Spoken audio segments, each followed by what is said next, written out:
I wanted to explain to these folks why Trump's policies favor only billionaires in terms of relative millionaires and whatnot, but certainly billionaires, and why they only favor a certain amount of xenophobic nationalism, or it is great for Christian fundamentalists. I probably should have said theocrats, right?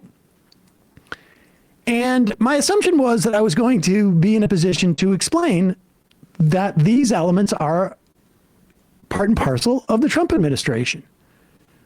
I did not anticipate that multiple people would come up. There was no billionaires there, but there was, it turns out, a xenophobic nationalist who came up and was like, why is that a bad thing? Who works for Elijah Schaffer and the guy fired by Glenn Beck for sexual assault accusations. And I didn't go into it. I mean, on some level, it's a choice. Like, you can hate immigrants. Like, xenophobia means something. It's not a made up word, although I think that woman actually said it's a made up word. All words are made up, incidentally. But they have a meaning. It's in the dictionary. And for me, it is, it's obvious.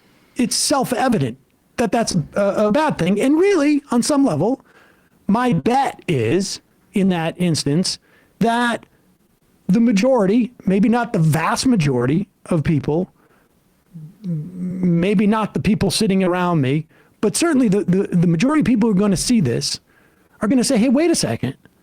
I'm not a xenophobic nationalist. Yeah. Like, we're seeing this already with immigrants who are like, well, I thought they were only going to take the criminals. And so that was my theory there. It was also my theory with approaching the question of theocrats. On some level, it is so self-evident to me that you don't want to live in a religious theocracy that it took me a while to realize, like, oh, this guy, he is promoting a religious theocracy. And I didn't really do a good a job as I could have, I think, in refuting it. But we're not refuting that it's a religious theocracy, but that why it's bad to live in a religious theocracy. Because 10 years ago, this would have been self-evident, but we're in a very reactionary right-wing time. And I do think that they are also overreaching here by thinking that this plays beyond their little circle jerk. That's the thing, is that I don't think I did as good a job as I could have, but I still... You're being too I didn't hard on have yourself. to, because that guy made the case for me. Yeah. But here is this exchange.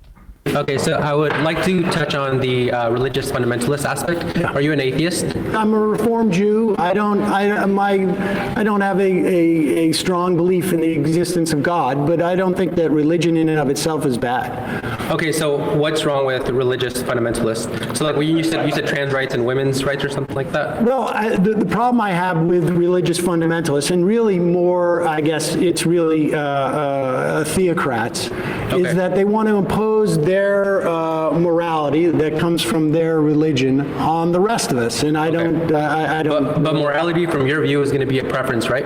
It's not morality; it's a preference. So morality without a foundation is going to reduce you to a preference. Well, I have a foundation for my morality. Which is what? It's a humanist vision of what basically creates as little suffering as possible for as many people. Okay, so you're like a consequentialist? Utilitarian? I don't really pause in there now. They couldn't have known this, I don't think. That guy could be a Tim Pool fan. It's possible, but this, of course, was the whole gotcha that Tim Pool had. And what I should have said in this moment is, I'm like Thanos. But you did laugh because I did laugh. No, it totally occurred to me that this was like about Tim Pool, but nobody else was going to get that. But here's the thing. Here's what he's saying to me. And I don't think I really understood what he was getting at until much later in this conversation. But what he's getting at is he's arguing that his version of religious fundamentalism is the most sound version of how you should have. provides for him the most sound vision of how life should be and how people should be organized. And he's trying to make the point when he says, like, you have no morality, it's just preference. Ultimately, it is a preference. I mean, one's vision of the world is a preference. I like my vision, he likes his vision. His argument is that his vision is better than mine because it has a foundation in a moral code developed by God. And that mine is just flimsy because it's not developed by God or whatever version of God that I have. Just continue. Just keep that in mind. That's what he's trying to get at. But let him speak, because it takes me a while to sort of like realize, oh, this is, okay, I see what you're saying. You're telling me that your version of religious fundamentalism, because this guy could have been a fundamentalist Muslim, he could have been a fundamentalist Jew who would have a different sense of how we should live our lives. He could have been a Hindu. He could have been a Buddhist. Now, some of these religions don't impose in the same way that this guy wants to do. But just understand, like, I could have gotten to this much quicker if I had understood sort of where he was headed, and I would have conceded. Yes, it's a preference. We have different preferences. I continue. With being a consequentialist or a utilitarian. It's always going to reduce you to a preference. So if you say that killing is wrong and I say it's right, you would really have no contention with that. Well, no, I don't base my understanding of civil society on religion. And so we have a civil society. Okay. We have laws that we have decided as a society in a democratic way. And for some people, it's okay for it to be informed by their religion. That's okay. Okay, perfect. So if tomorrow society comes together and we say, hey, trans folks don't deserve rights, you would be okay with that? No, I would be against it, but I mean, it would be... They would be morally right under your Not view. morally right. No. I'm not talking about morals. Okay, so here's the thing, right? Is that this guy wants to organize civil society under a set of morals. Now, he wants them to be his morals. And from my perspective, you organize civil society under a sense of justice and, on some level, egalitarianism. And that's where we start to have this difference. But he wants me to live in his frame, and I'm not quite fully understanding what he's trying to argue here. But yes, it is a set of preferences, and now he moves on to try and say his preferences are better. And he's trying to give me these hypotheticals as to, what is the basis of you being against, everybody arguing that trans people should not exist? Can I say this is fundamentally anti-American? You don't need a God to believe your morality has any kind of foundation. But you know what doesn't have a foundation in this country is theocracy. All the founding fathers were theists. I think that's self-evidently true. They had the opportunity to set it up as a theocracy, and they didn't do it. No, we have separation of church and state. They wrote against it. In fact, they were rejecting a king. And in societies that have a king, they are the number 2 person in the universe with power. Number 1 is God, who delegates to the king, who then delegates out. Understand that, like, feudalism and monarchy, those are all religious constructs. And they are all religious constructs. And so fundamentally, theocracy is contrary to American life. But that's not the argument that he even wants to make. He's trying to make an argument that religious fundamentalism, his version, incidentally, religious Christianity, and not just religious Christianity, but fundamental Christianity as he understands it, is the best system on its merits. And I don't fully realize he's trying to make this argument yet. All right, but continue. religious foundations provide an ethical framework for one to live their life off I of. believe you can have an ethical framework without and religion. if we take the leftist view to its logical tail end, to its extreme view, you have low reproductive birth rates, you have a reproductive dead end, so two men together can't reproduce unless they have to take from a healthy straight couple. Religion provides this foundation. Where Okay, pause it right there. So now all of a sudden he's the utilitarian. He's the consequentialist, right? If you take leftist views here and you don't follow God's prescripts, again, as he understands it, then we have low birth rates. Yep. Okay. As a utilitarian, this guy should know, like, well, all right, maybe in theory, but that's not a danger. The reason why we have low birth rates is not because of gay marriage.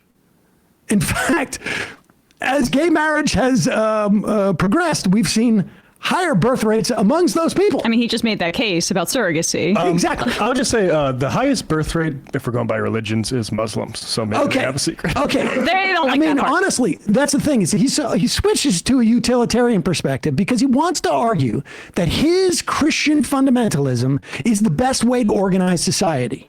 And it's a theocracy. And you can say reject theocracy based upon it not being American in that sense. But ultimately, it is a preference. He's decided to organize society around stuff that he has interpreted, or he's been told how to interpret, in a book that was written a long time ago. Religion certainly, I was raised Jewish. Religion certainly informs parts of my worldview, without a doubt. I don't know if I could disaggregate it and say which one it does, but certainly aspects of it do. My Jewish schooling definitely does. You know, I happen to have been exposed to the Holocaust more than your average person who's not Jewish as a kid. That informed my thinking. There are a lot of things that inform my thinking. It is not, and I don't even have to make the argument that I think it's better if you're not constrained by a book written by somebody who was aspiring to power 2,000 years ago or 3,000 years ago or 5,000 years ago. I don't even have to make that argument because we can just do it on its merits. We can just say, my preferences are that women are not subjugated and are not second-class citizen. My preferences are that people have the right to express themselves in their sexuality. My preferences are that people are treated the same regardless of whether they're gay or straight in terms of marriage. My preferences are that if you are a member of civil society, you follow those laws. So if abortion is legal, if contraception is legal, you don't get an out if you want to be a pharmacist and not provide that. But they feel threatened, and this goes back to, you know, as long as I've paid attention to politics, religious fundamentalism feels threatened by a more like collectivist worldview that is about making everybody's lives better, because that is something that contradicts their hierarchical view of society, right? So when they talk about morality, they don't mean morality, because it's not moral to drive trans kids to suicide, or to say gay people can't live the lives that they want to live, or to say that, as this guy will later say, you know, women should be subjugated, and we'll get to that later. Though there's no morality there because of the pain that it inflicts upon people. So they have to prescribe an artificial morality, which in reality is just control, domination, a set of rules and prescriptions that make them feel like they can make sense of the world because of who they are subjugating and dominating. And what you're talking about threatens that, because it's not connected to a hierarchy or to this set of rules. It's connected to humanism. And I don't even have to argue. I think you can. One is more moral than others. I'm just arguing that as a vision for America, I am willing to put my vision for America, where women have the same rights as men, where black people have the same rights as white people. Let's not make any mistakes here.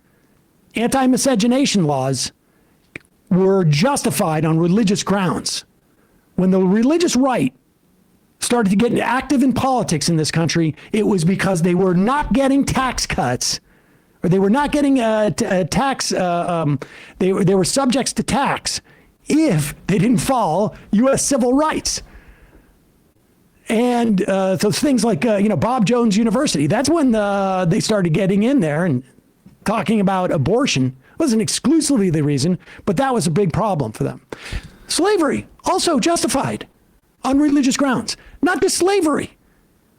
The taking of native property in this country, or native land, and killing them was based upon a papal edict. Mm-hmm. Religion has allowed for domination throughout. And, people can argue whether it's moral or not moral. I would suggest it is, but I don't even need to argue that. I can just argue what is a vision of this country. Keep playing with this, dude.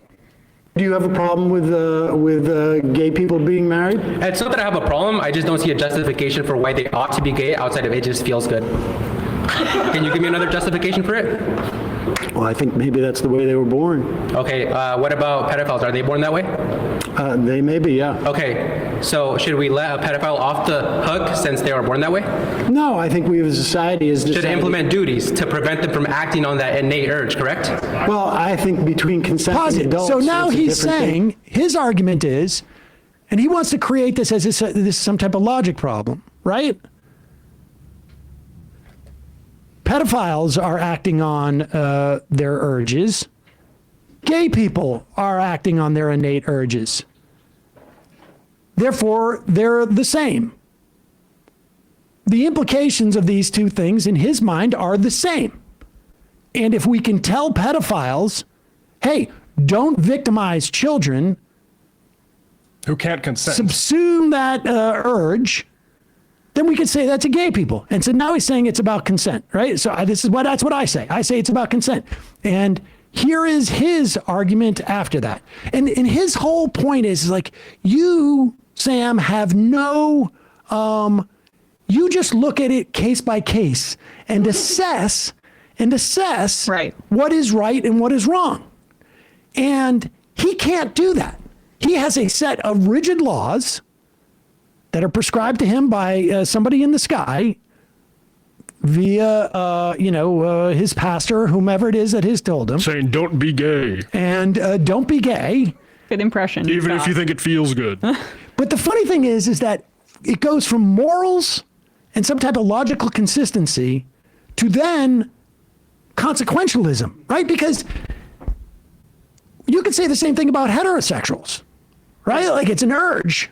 Why can't we curb that? Why can't we say one child per household? You cannot, or why can't we say you can only fornicate for children? It's an urge. You can subsume it. Well, he would say, it is the outcomes of that. We need more children. We don't want low birth rates. Okay, you can only have sex if it's to consummate, to actually have a child. And this is where they would go, because that's why they say we can control contraception. But he's conflating pedophilia and homosexuality. I just want to make this clear. Even though there is not a victim in the case of consensual homosexual relationships. Watch where he goes with his Okay. consent stuff. Okay. Okay, so you're okay with the 45-year-old dad with the 19-year-old daughter as well? Incest. No. If they consent, you're okay with that? No, I think society has also determined that it's like it's not beneficial. Right, there's duties and obligations that we have, so religion provides those duties. Life isn't about Well, but freedom also and I can- exercising what you want. I mean, All right, well, pause you it. So wanna first off, impose your in his world, life is not about freedom and exercising what you want. Now he keeps switching between the consequentialism of you can't have gay marriage because it doesn't produce babies, and then he goes back to it's just these rigid laws. Life is not about what you want. It is about laws that have been set down literally from stone, from God, and it's not about consent. It's about society making choices here. But this is why, based upon what he's saying, the next step in saying you cannot have contraception is where they lead to. Because again, it's not about having fun. It's not about choices. And just like we tell pedophiles to curb their urges, we can tell gay people to curb their urges, and then we can tell straight people, curb your urges. Sex is only to procreate. And that's their standing. Well, not straight people. Half of straight people.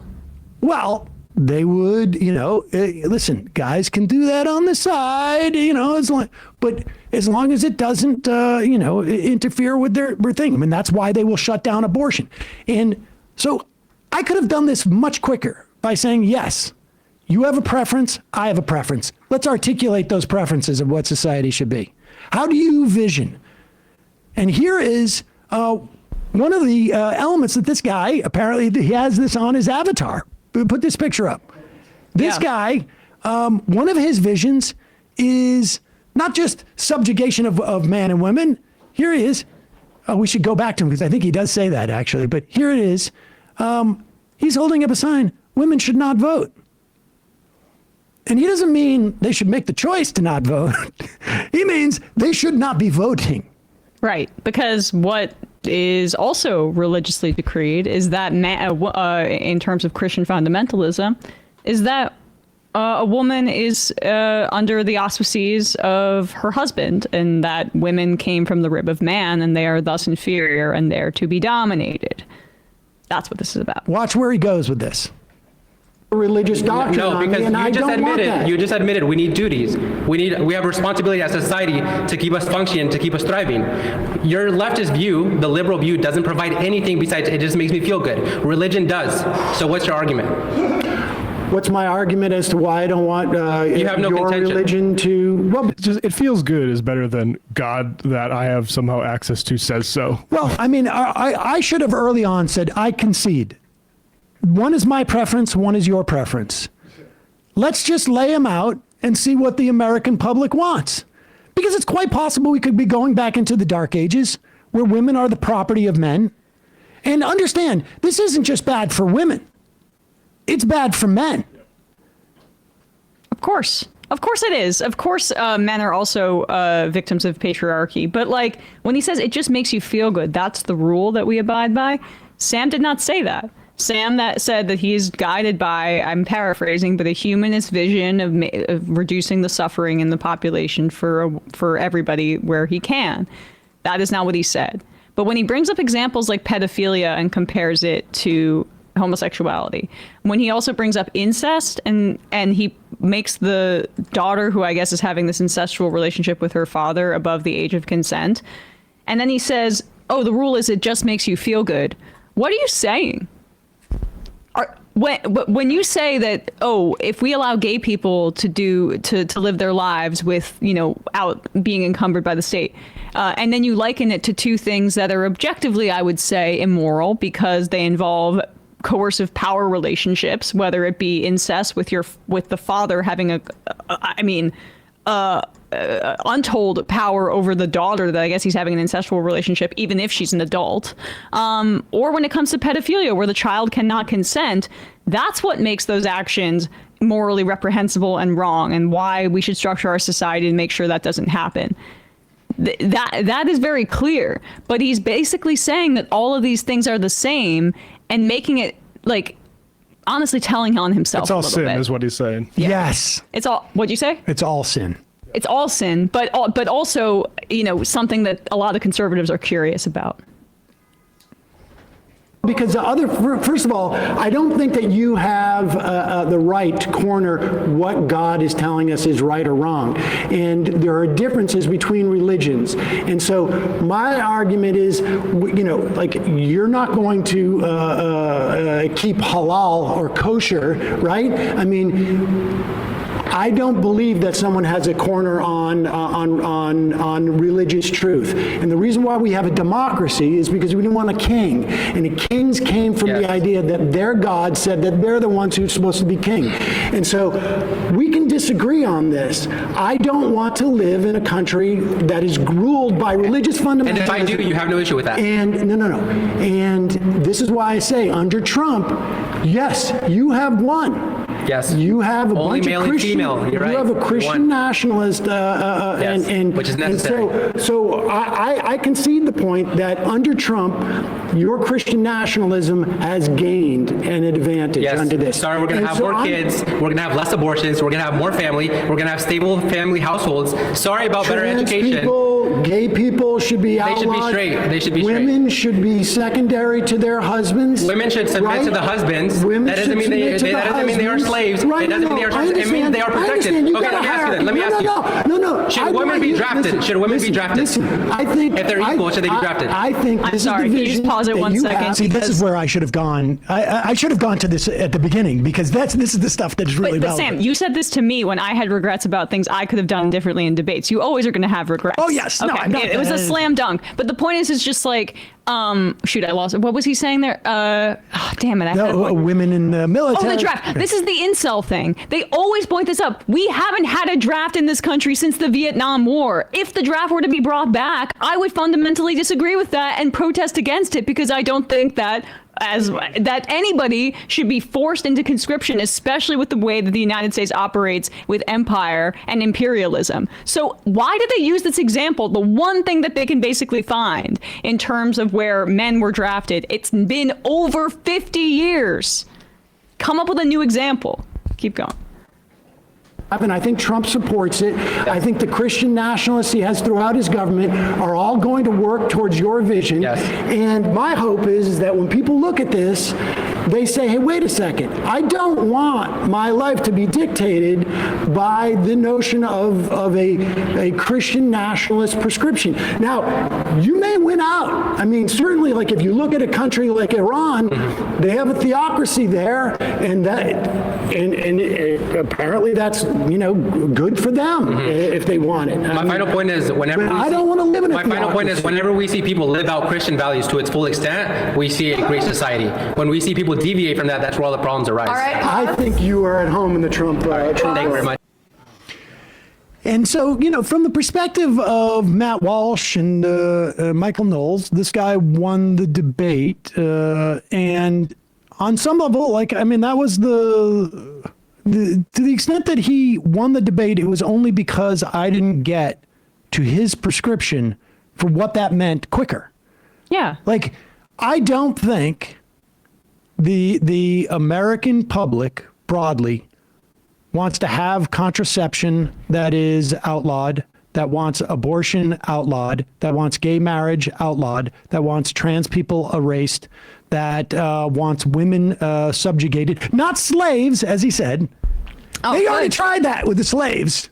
But I mean, But second-class citizens who can't vote. I mean, the question is, obviously, he doesn't want them to vote. Does he want to repeal all the laws that say that rape can actually happen between a wife and a husband? Because that's what we had in this country. You could not be charged with rape in the vast majority of the country just 50, 60 years ago, maybe less, if you raped your wife. It didn't exist. Now they're You bringing couldn't back have a Andrew credit Tate. card in your own name if you were a woman 60 years ago. I mean, misogyny 50. predates even our current economic systems. It goes back as long as almost like written history does. So that the idea that that's just gone away right now is absolutely absurd. And we're in a moment where Andrew Tate just got released with the pressure from the Trump administration, a major misogynist influencer. Not a Christian, though. Not a Christian, but I mean, he's all about subjugating women, so I'm sure they can get along It's going to well. be tough to do the fundamentalism, is all I'm saying. And was being embraced at that UFC fight by mainstream figures like Mario Lopez. I mean, this is the kind of thing where the arc of history is not linear.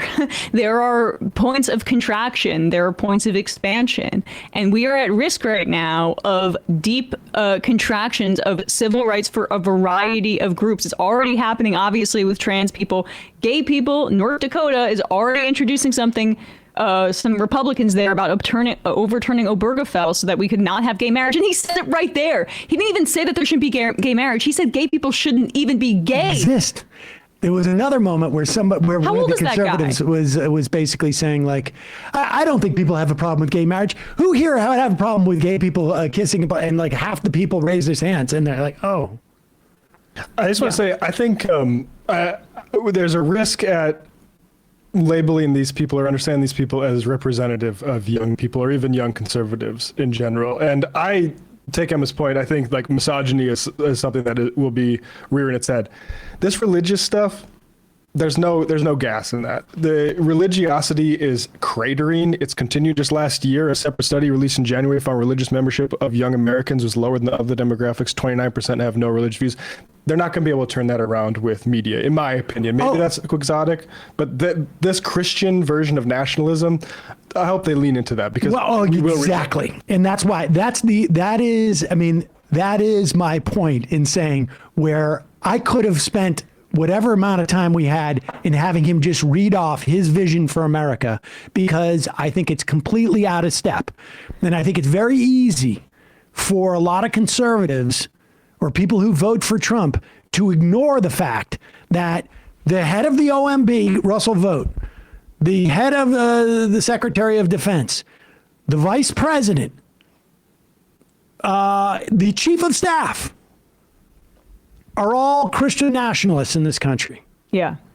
And the list is probably longer. Russ Vought is maybe the most powerful and most committed Christian nationalist in the government right now. I'm not convinced that Vance isn't one Fair either. enough. He's a late convert, which always makes you most insane. But like to your point, Matt, I agree with you on the explicit religiosity. But like what we're seeing with the tech oligarchs and with Project 2025, it is quite easy to marry these two political movements into something that like flattens those things. So Andrew Tate's not a fundamentalist, but he can work quite nicely with religious fundamentalists in their efforts to subjugate women. And we already are in a post-Roe world. It's just it's a matter of time before they start to go after contraception, and specifically contraception that women can control. They're not going after condoms because men can put them on and know when they're on.